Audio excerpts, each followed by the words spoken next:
Buenas noches. Ayer presentamos este trabajo sobre el retraso grave en el tren México-Toluca y la imposibilidad de que, pese a lo que había dicho el secretario de Comunicaciones, Gerardo Ruiz Esparza, la imposibilidad de que la obra se entregara en septiembre. Esto fue lo que vimos anoche.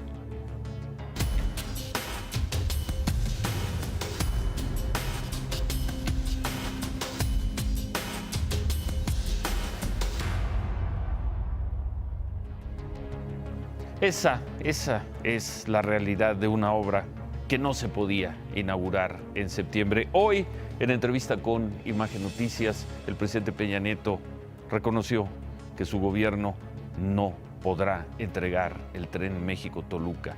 El atraso en la obra que documentamos desde principio de año, bueno, pues se manifiesta y el presidente lo reconoce y calcula que si el gobierno de Andrés Manuel López Obrador continúa con la obra, quizá en año y medio comience a operar.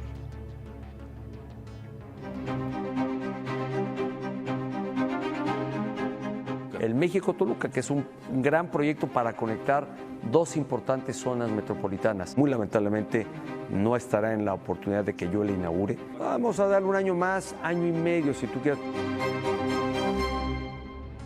Veremos esta noche la primera parte de la entrevista con el presidente Peña Nieto, donde habla largo sobre el tren México-Toluca y donde también acepta que la candidatura de José Antonio Meade no funcionó y niega categóricamente que Miguel Ángel Osorio Chong y José Narro hayan traicionado a Meade y al PRI durante la campaña. Pero antes de ir con la entrevista, vamos a ver esta historia, porque también es una recurrente en este programa. Hoy fue liberado un joven de 16 años.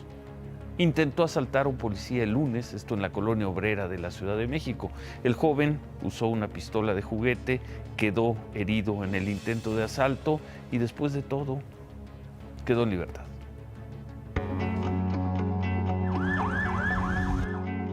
Guillermo, de 16 años, fue herido en un glúteo luego de intentar asaltar a un policía de investigación de la Ciudad de México.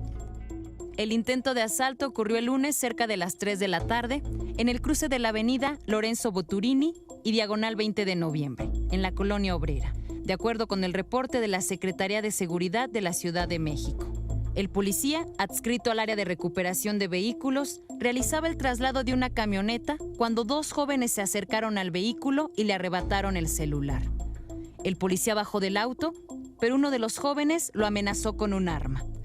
Esto provocó que el policía sacara su arma y le disparara a Guillermo en un glúteo. Su cómplice huyó. Guillermo estuvo menos de 48 horas hospitalizado y unas cuantas horas en el Ministerio Público. Anoche fue liberado. Su hermana pasó por él y lo llevó a su casa. Guillermo fue liberado porque usó un arma de juguete en el intento de asalto y un juez consideró que no hubo violencia. Casos como este ocurren todos los días en la Ciudad de México. Vamos a recordar, el 10 de mayo un joven de 23 años asaltó una farmacia, esto fue en la colonia Periodistas de la delegación Benito Juárez. Con una pistola falsa robó 610 pesos. Ese mismo día, dos hombres de 24 y 54 años asaltaron a una persona también con un arma falsa, eso en otra delegación, la delegación Cuauhtémoc. En ambos casos, los supuestos asaltantes fueron detenidos, pero salieron libres de inmediato. 5 días después, dos jóvenes de 18 y 20 años asaltaron a un hombre en la delegación Gustavo Amadero, a quien le quitaron pertenencias, dinero. El 26 de mayo un hombre de 26 años asaltó a una mujer en Coyoacán. En todos estos casos también se asaltó con arma falsa y los agresores salieron libres por decisión del juez. El 4 de junio un hombre de 50 años asaltó a dos personas en la delegación Miguel Hidalgo, les quitó celulares, dinero y a finales de este mes ocurrió otro robo en las calles de la delegación Coyoacán. Ahí dos hombres en motocicleta asaltaron a otra persona, le quitaron dinero. El juez no los metió a la cárcel, pues considera que solo ejercieron violencia moral, solo violencia moral. Este tipo de asaltos ocurren prácticamente en toda la ciudad y por lo menos en todos estos casos, los que tenemos de registro, los acusados quedaron inmediatamente en libertad por usar un arma de juguete. De acuerdo con los jueces, estos no son hechos violentos porque no se usó un arma de fuego. Por eso no se puede solicitar prisión preventiva para los acusados. Y toda la violencia que trae en sí estos hechos, que saben las personas, las víctimas, los asaltados, de que la pistola es un arma de fuego o es un arma de juguete. No hay violencia, solo es violencia moral en estos casos. Ahí están. Otra historia de cómo, de todas, los asaltantes, los delincuentes, los criminales, la siguen ganando en los juzgados. La Fiscalía de Jalisco informó que fue detenido un hombre que está vinculado con la muerte recordarán, del bebé Tadeo y de su madre Elizabeth en Zapopan, luego de que un grupo ligado al cártel Jalisco Nueva Generación quemara el autobús en el que viajaban el 21 de mayo. De acuerdo con las investigaciones, Luis Alfredo, 26 años, mejor conocido como el Zika, fue el hombre que coordinó el incendio, la quema de ese autobús. Luis Alfredo fue detenido el 18 de agosto, ya tenía antecedentes penales, uno de ellos cuando aún era menor de edad.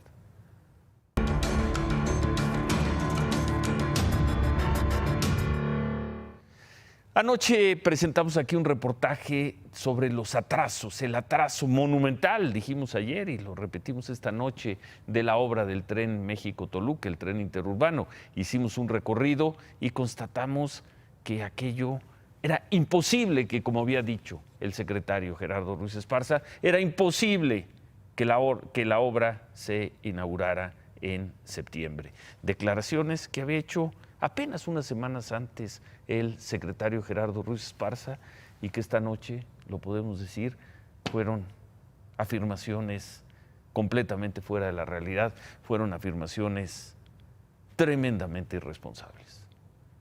El ritmo que traemos es que este año esté el tren precisamente en pruebas. Todo lo que se va haciendo es para tenerlo en septiembre en pruebas. Ni siquiera en su fase de pruebas, el tren interurbano México-Toluca podría llegar más allá de Lerma en la fecha prometida. No, con las obras como están al día de hoy. Partiendo de la terminal Sinacantepec, que es la que tiene el mayor avance de obra, la vía se interrumpe en el kilómetro 20, en la zona de Lerma. Aquí faltan montar las traves, que son los elementos horizontales por donde corre el tren. Menos de 2 kilómetros adelante, no solo faltan las traves. En algunas columnas aún se preparan los capiteles, las piezas de concreto que reciben las traves. Y en otras se asoman los copetes de varillas. En Santa Fe se observan 8 columnas levantadas, pero nada de obra civil. La imagen es prácticamente la misma que grabó Imagen Noticias hace 3 meses. Y en la terminal Observatorio se trabaja en la cimentación de pilas, pero ninguna ha sido colocada. Esta es la diferencia entre la imagen de febrero, cuando iniciaron los trabajos en la zona, y la imagen de agosto. Así la lenta historia de un tren rápido, historia de retrasos que aún no acaba. Todavía esta mañana, recibimos críticas de gentes de gobierno que nos decían que era un reportaje amarillista, que era un reportaje que no tocaba la profundidad. ¿La profundidad de qué? Hubo un compromiso desde inicio de ese sexenio del presidente Peña Nieto de que esa obra estaría entregada durante su gobierno, y veíamos en junio el secretario Gerardo Ruiz Esparza dijo que en septiembre iba a inaugurar, lo cual era imposible. Hoy tuvimos oportunidad de conversar con el presidente Peña Nieto, hablamos de varios temas, uno de ellos fue el del atraso en el tren, y el presidente fue categórico: no podrá inaugurar el tren México-Toluca.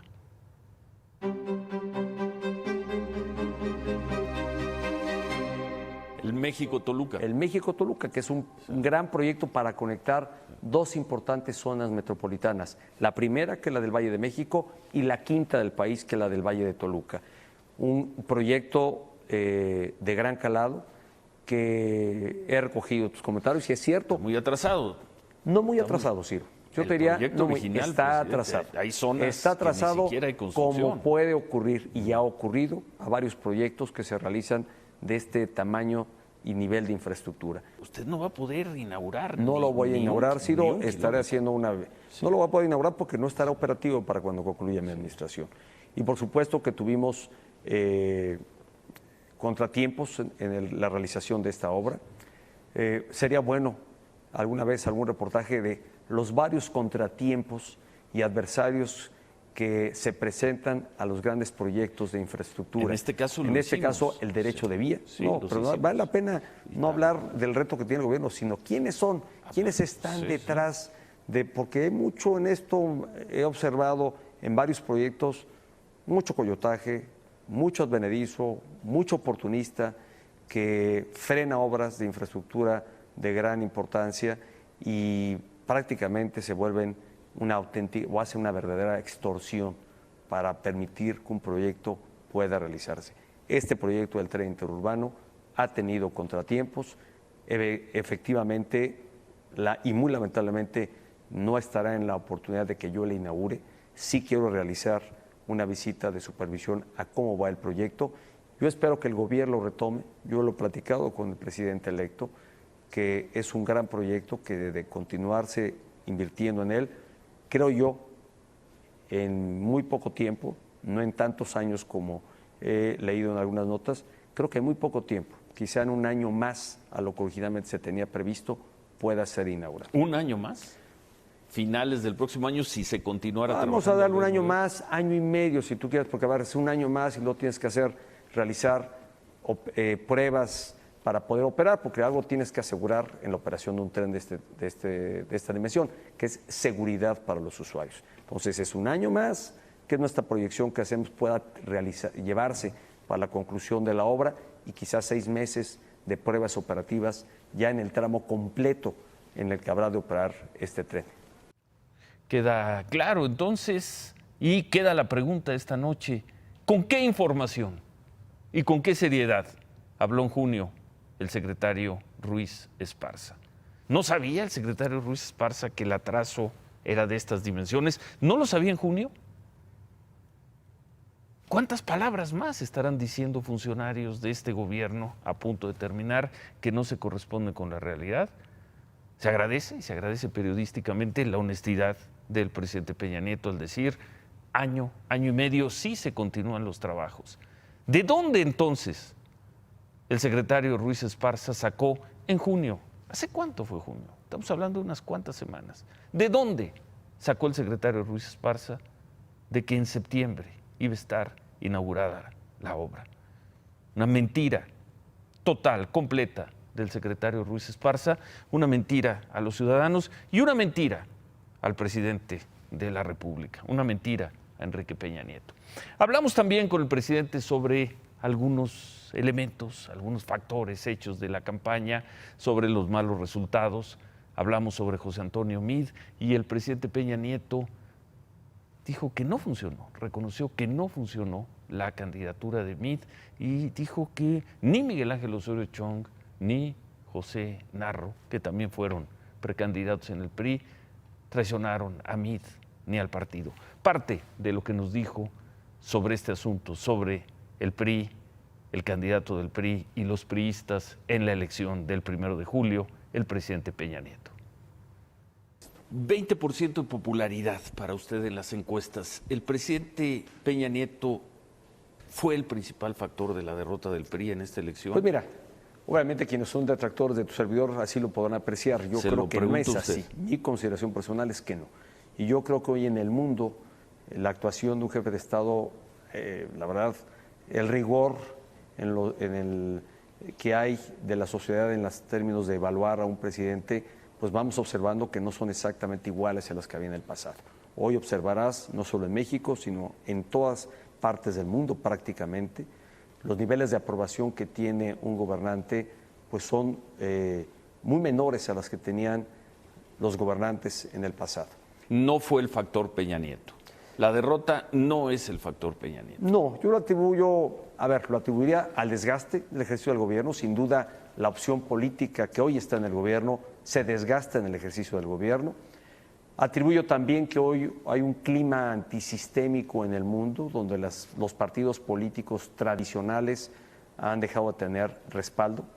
El desgaste en el ejercicio del gobierno, los desaciertos y la evaluación que hay, sin duda fueron factor para que mi partido, creo que no haya logrado el verse favorecido con el respaldo ciudadano. Sobre hechos consumados, ¿José Antonio Meade era el mejor candidato del PRI, presidente? Mira, José Antonio Meade fue mi colaborador y es un extraordinario colaborador.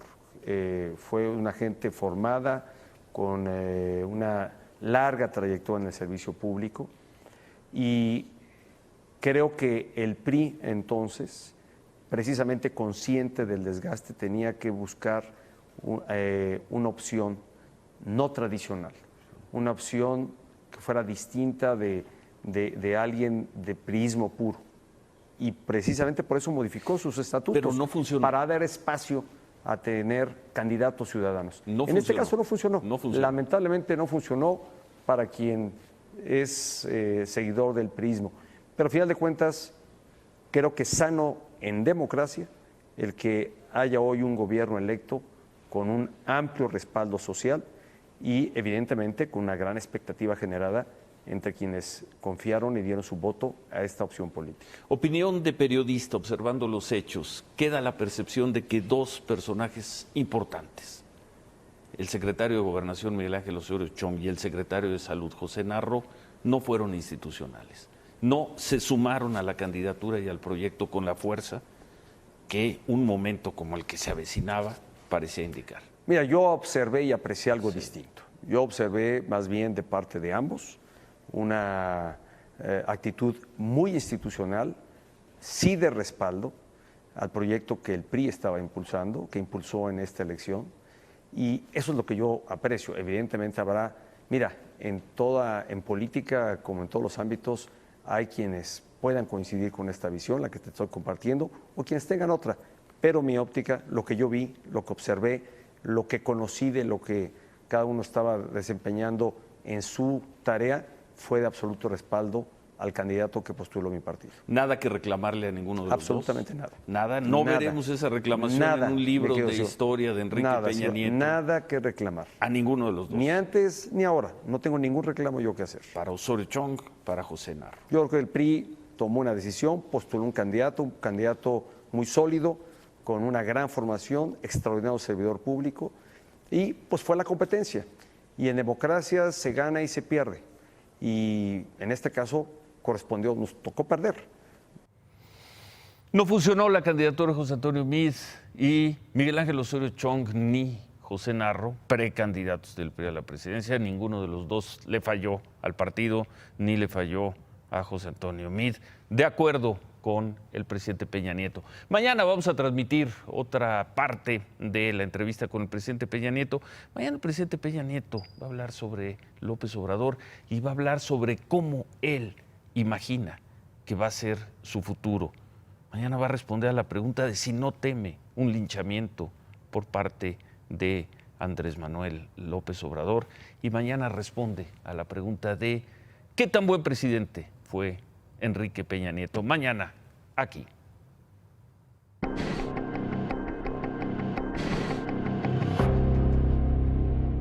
La PGR informó que no tiene pruebas suficientes para acusar al exgobernador de Veracruz, Javier Duarte, de delincuencia organizada. Debido a eso decidió, ¿cómo se dice? Reclasificar el delito, cambiarlo por asociación delictuosa. Además hay un delito que se le ha afincado a Javier Duarte, que es el de lavado de dinero. En un comunicado la PGR también explicó que Duarte va a permanecer en el reclusorio norte porque en la audiencia de anoche el juez decidió mantenerlo preso por lavado de dinero. Además, la PGR le va a pedir al juez que, debido a que hay antecedentes de fuga, se le mantenga en prisión como una medida cautelar. El gobernador de Veracruz, Miguel Ángel Yunes, dijo que sí hay elementos suficientes para acreditar la responsabilidad directa de Javier Duarte en el desfalco que sufrió Veracruz. Estoy totalmente seguro, y quiero reiterarlo con toda claridad, que Javier Duarte no obtendrá su libertad. No puede haber clemencia para quien no tuvo piedad con el pueblo de Veracruz. Él y su banda fueron despiadados. No les importó el daño gravísimo que le hicieron a nuestro estado. no hay manera de que sean perdonados. Yo seré gobernador hasta el día 30 de noviembre a las 12 de la noche y en mi función como gobernador exigiré que se haga justicia. Lo que suceda después de ese momento será responsabilidad de quien me sustituya en el cargo. El gobernador Yunes recordó que hay 2 órdenes de aprehensión en Veracruz por abuso de autoridad, incumplimiento del deber legal, coalición, peculado, tráfico de influencias. Es decir, dijo que si Duarte llegara a salir del reclusorio norte, de inmediato tendría que ser entregado a las autoridades de Veracruz para que enfrente estos delitos y para que lo haga en una cárcel, en la cárcel de Pacho Viejo, ahí en Veracruz. Aparte de que está por ejecutarse, según dijo, una nueva orden por el delito de desaparición forzada. Frente a esta estrategia del gobierno de Veracruz, los abogados de Javier Duarte dijeron a Imagen Noticias que por ahora no le van a solicitar al juez que le conceda a Duarte la liberación provisional.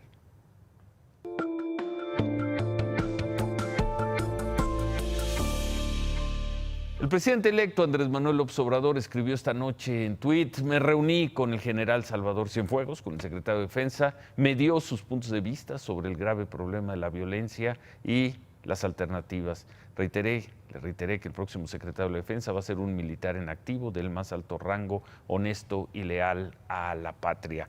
Durante los últimos 2 años, López Obrador fue muy duro y en ocasiones hiriente con el general Cienfuegos, pero son tiempos de transición, son tiempos de instituciones y hoy, según reporta el presidente electo, hoy se reunió con el general secretario de la Defensa. Olga Sánchez Cordero, quien va a ser secretaria de Gobernación, dijo hoy en un foro, en el Foro Banorte, que le propondrá a la Organización de las Naciones Unidas que revise los tratados internacionales en materia de políticas contra las drogas, esto para flexibilizar las reglas y avanzar hacia la despenalización de ciertas drogas en México.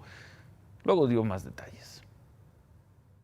¿Esto permitiría la legalización de algunas No, drogas? Despenalización. No es legalización, despenalización. Muchísimas de las drogas. ¿Cuántas permitiría? Ahorita en este momento, obviamente, la marihuana. Únicamente.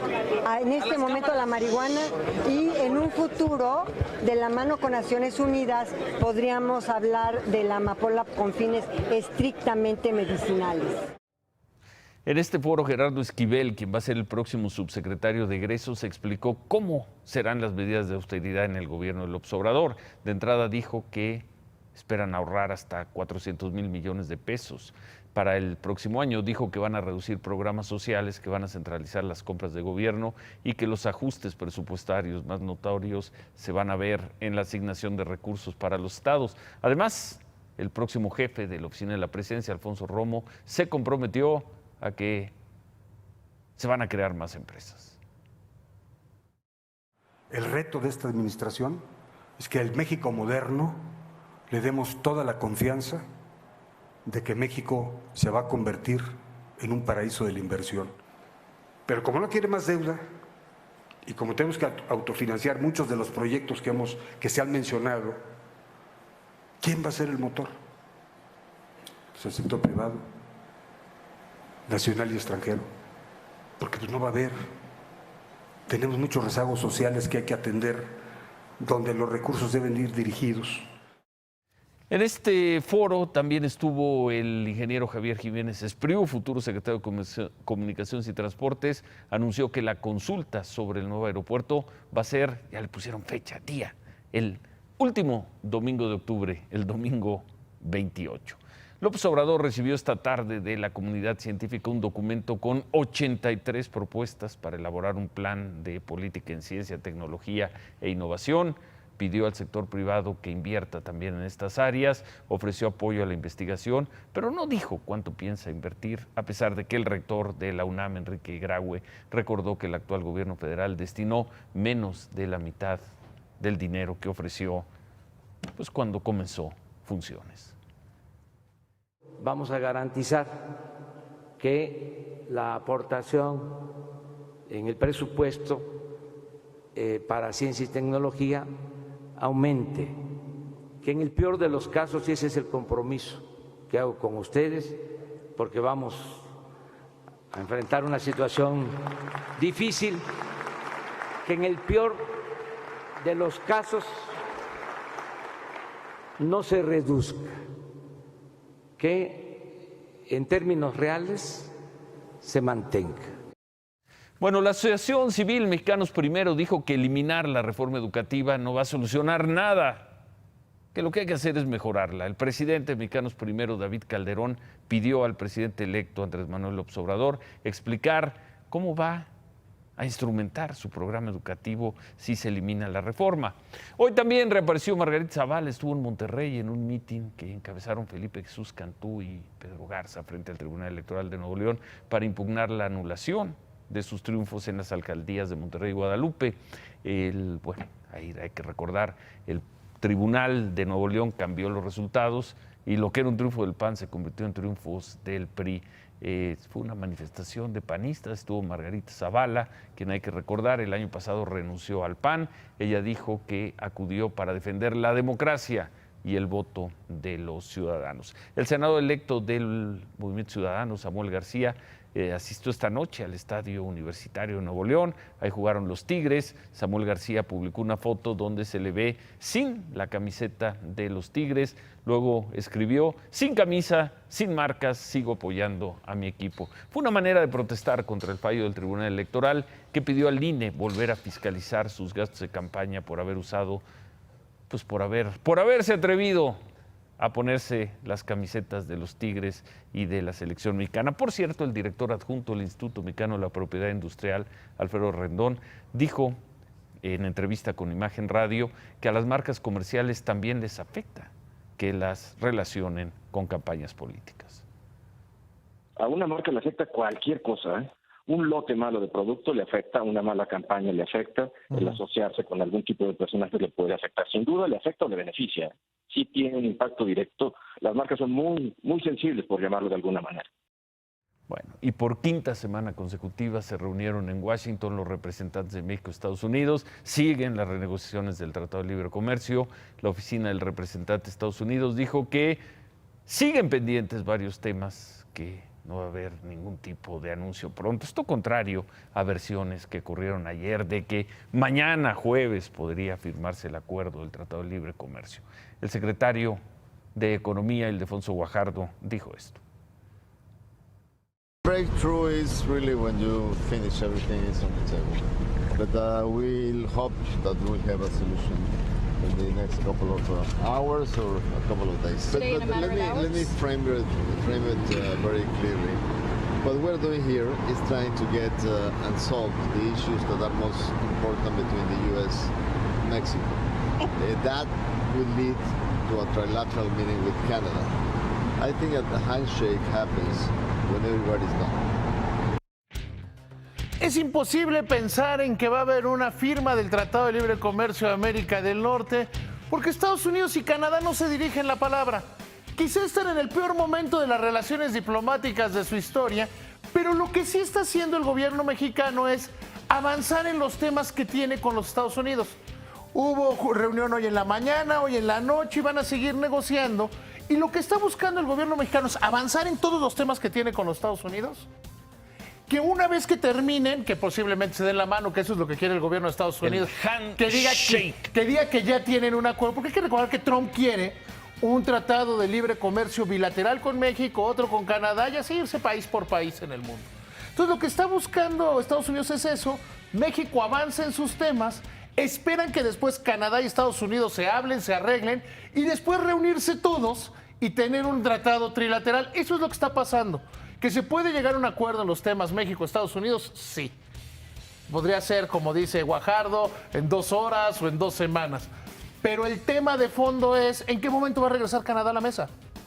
No puedes pensar en un tratado de libre comercio trilateral si no está sentado en la mesa una de las 3 partes. Ayer, gran alboroto, porque un sitio muy importante de Estados Unidos, político, que es un sitio importante, dijo el jueves se firma el tratado. No quedaba claro qué tratado y nada, no hay nada, David. Pero es que hemos visto una gran cantidad de chismes. Hemos visto una gran cantidad de chismes y de versiones.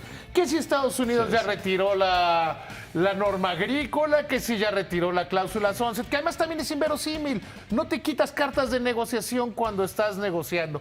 El punto es, al menos desde La parte mexicana es Canadá y Estados Unidos no se hablan, nosotros seguimos negociando, seguimos avanzando en nuestra agenda.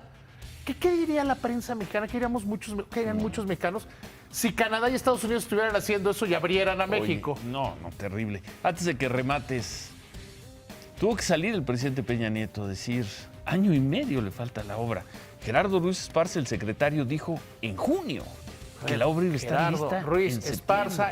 Cuando el presidente Peña en la entrevista habla de que el candidato, que el desgaste, uno de los grandes problemas que tuvo este gobierno se llama Gerardo Ruiz Esparza. No sé, pero a ver, lo cierto es que no habrá tren. David, pero no va a haber tren, pero tampoco hubo una buena... cuando se puso a regalar televisiones porque iban a tener internet, el internet no existe todavía, no hay el internet público que había prometido. Cuando el socavón, el peor funcionario de este gobierno se llama Gerardo Ruiz Esparza, porque además es mentiroso. O sea, cuando estás buscando por qué se pierde y por qué se desgasta, piensa todo lo malo que salió en la Secretaría de Comunicaciones y Yo Transportes. nada más te preguntaba por el tren. Y el tren no va a salir. No. A ver, yo todos los días voy a la zona de Santa Fe, se mueven a paso de tortuga cansada. O sea, no avanzan 1 milímetro. Está básicamente igual que en el último año. Remátala, David. ¿Usted se acuerda quién es Patricio Martínez? Un senador del PRI, que se puso ingenioso hoy y quiere pasar una ley antes de que termine el periodo para disminuir 80% las comisiones bancarias. ¿Quiere el último aplauso antes de irse? Por mí, que se vaya de una vez.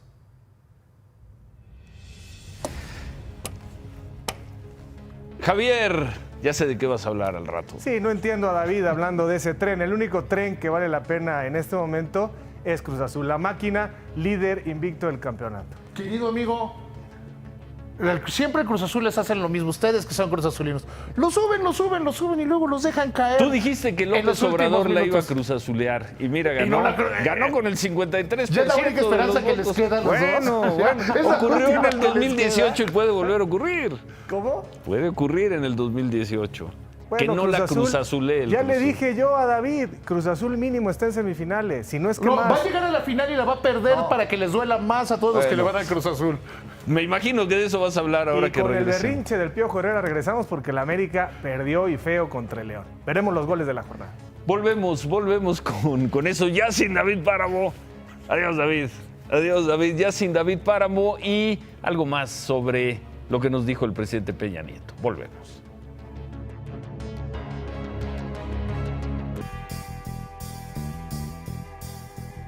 Tiro, amigos, cierra la jornada 6. Vayamos a ver los problemas del América en León frente a Mauro Boselli, que buscaba este goleador histórico, su gol número 100 con los Esmeraldas y llegó con este buen cabezazo al minuto 10. Así ganaba el equipo Esmeralda. Otra vez el servicio, falla la marca, es muy floja, pero qué bien dirige. Después sale Mateus Uribe, la estrella colombiana. ¡Epa! El agua escasea. Así el berrinche por el cambio, aunque el Piojo tiene razón en sacarlo. Penal dudoso a favor de León, un contacto que finalmente marcan de Valdés sobre Cerato y Boselli consigue su gol 101. Así reaccionó el Piojo en la conferencia y en el camión. No dijo nada. Buenas noches, no hicimos un buen partido. Hasta luego, buenas noches, gracias. ¿No ibas a hablar en la conferencia o alguien te dijo algo? Se contuvo por primera vez para no decir eso, mejor no habló. Vamos con Cruz Azul, líder invicto de la competencia, 6 partidos, 5 victorias, 1 empate. La afición de Cruz Azul sueña en serio. El rival no era cosa menor, es el Toluca, pero Talavera fue cómplice soltando esta pelota para Cauterucho.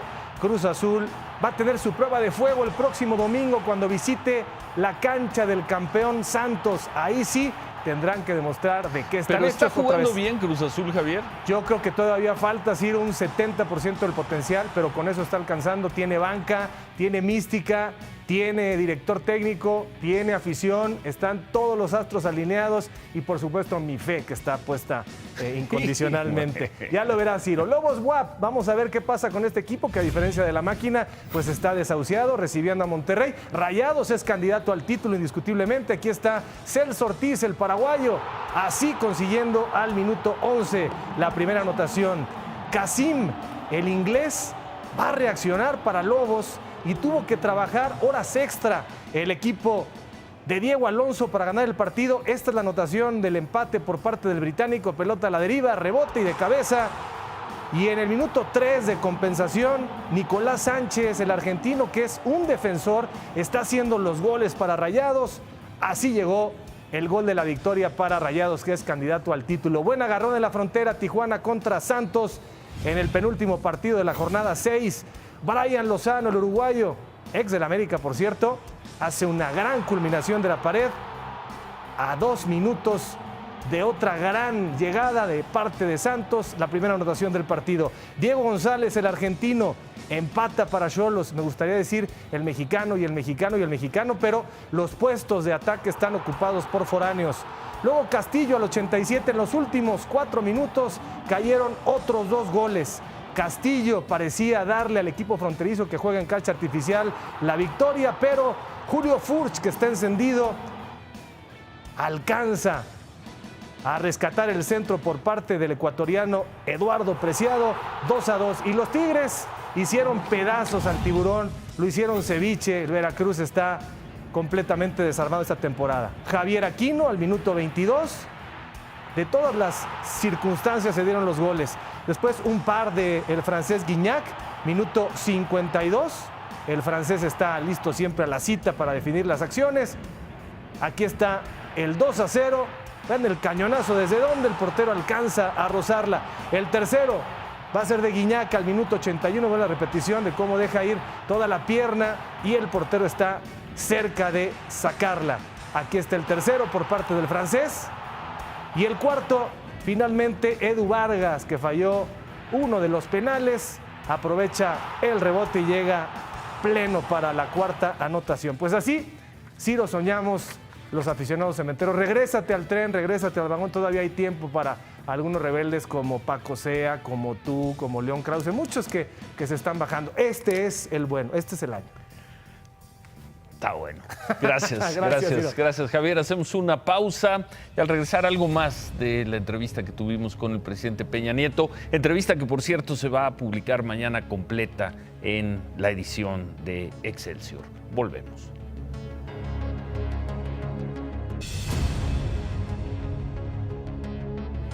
Mañana, en la segunda parte de la entrevista con el presidente Peña Nieto, lo vamos a escuchar hablar de lo que piensa que va a ocurrir con él en el futuro. Está convencido de que la historia será benevolente con su gobierno. Asegura no temer a un eventual linchamiento de López Obrador ni del gobierno de López Obrador. Y en cada frase parece enfatizar que no hay amargura en sus palabras ni rencor en sus actos. Interesante, muy interesante perfil de personaje, autorretrato que se hace el aún presidente Enrique Peña Nieto. La historia asegura me defenderá y parece muy convencido de eso. Mañana aquí la segunda parte. Se quedan con ¿Qué importa? Gracias, buenas noches, ánimo.